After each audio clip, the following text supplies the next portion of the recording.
Scene. We're going to tell you really what we know right now, and this being that it is in the jurisdiction of the Sacramento County Sheriff's Department. The Sheriff's Department will be leading the investigation, and we'll be working closely with the Elk Grove Police Department and their officers to determine what took place here. So upon the officers contacting the person, at this point he believes, or we believe, that the suspect had an item in his hand. During the contact, at some point, the suspect turned toward the officers. We believe at this point, the officers, fearing for their safety, one of them discharged his firearm, and the suspect was not hit. The suspect immediately surrendered and was taken into custody without further incident. Thus far, as we are moving forward through the scene, we've located a large barbecue lighter. We believe the suspect possessed that at the time, but we're going to confirm that later as we review further video and other evidence such as the officer statements and witness statements in the area. So moving forward, we will be out here for quite some time. This area will be shut down for the remainder of the day. The officers and homicide investigators, as well as our crime scene investigators, will be working the scene and piecing together the details to provide to you later. At this point, the Elk Grove Police Department will be placing their officer off on administrative leave per their standard protocol, and we'll be working together collaboratively. The Elk Grove Police Department's internal affairs will be working and doing their parallel investigation into this incident. So we don't have much more information to go on. Again, this is all very preliminary. This is what we know now. Could you describe a barbecue lighter? Is that the one that has the trigger?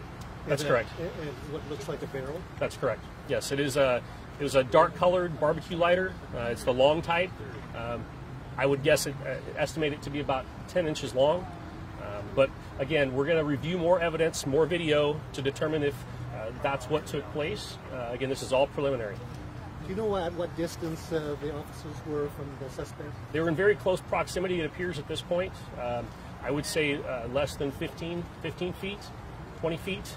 But again, we're going to have to look into that to confirm exact distances as this investigation moves forward. Do you know what drew attention to the suspect? We don't know that just yet because we haven't yet spoken to the officers other than to get a basic public safety statement. But we will certainly be looking into that to see what led up to it and what led them to this contact this individual. The individual has been identified as thus far as a 25-year-old white male. We don't have any other further identification on him. We will identify him later after he is booked at the jail. We'll be providing you that info depending on when that occurs. In a more general sense, you know, we've had these OASs the last few days where people were killed.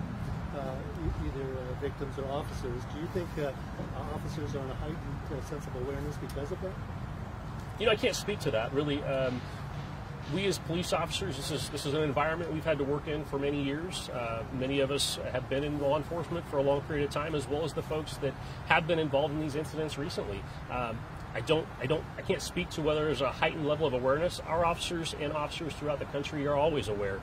There is a violent element to our society that we have to deal with, and it's very unfortunate that element actually exists, but it's something that we as police officers are tasked with, and we're tasked with protecting our communities. And that's something that we take great pride in, and we're proud to do it. Just for clarity, was it one shot fired, or do you know that? We believe it was one. Again, all preliminary at this point. We will know more later as this investigation moves forward. Could you speak to, in general, how training works when you are in a situation where you need to engage like that? At what point is it okay to back off? In other words, how much leeway is there for someone to surrender in the moment of something like that? So it really depends. Every situation is dynamic. Every officer involved shooting, every shooting incident is very dynamic, and officers are tasked with making those split-second decisions.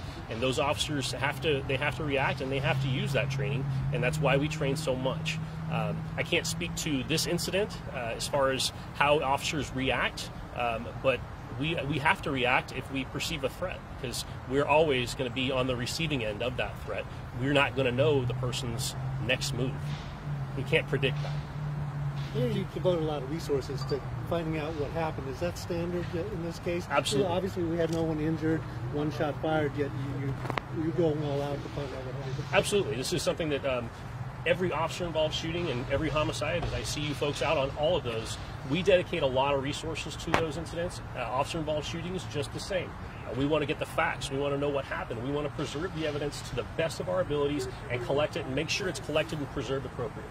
Do we know where the round hit? We don't yet. We're still trying to determine exactly where that round went and where it ended up. As far as we know, there are no injuries as a result of that round being fired. Has the suspect had any past contacts with law enforcement that led to this point? So we are aware of a few, but we're going to look into those and confirm a little more. Once we identify him, we haven't positively identified him yet, and we'll do that later through fingerprints. Will his name be released later today, you think, or tomorrow? It should be, yes. The booking process takes quite some time, and he will be interviewed. So there's a process that has to take place, and an interview that has to take place, and then the booking process at the jail. So it will be a few hours at least, maybe even tomorrow morning. Can you give us your best understanding of where exactly this happened, since we actually have a clear view right now? So if you look behind me here, it's just on the other exit to the Firestone business there. There's actually another driveway, and that's the area where the incident took place. And then, I don't know which of you this would be the best question for, but how did this person come in contact with these? You said they were traffic officers, do I have that right? Yeah, there were two traffic officers riding together in one patrol car, and they observed the subject walking in that particular area. Okay. Do you know if initiated them? Yeah, at this point, we're not sure what led up to them contacting that individual. That's something that will come out during the course of the investigation. We good? Thanks, guys. Yeah, you bet. We'll provide you an update as early as we can. Try to get you some more information. All updates from Sac County? Yeah, they'll come. Okay, great. Thank you very much. Appreciate it. Brandon, by the way. Thanks, guys. Yeah, thank you.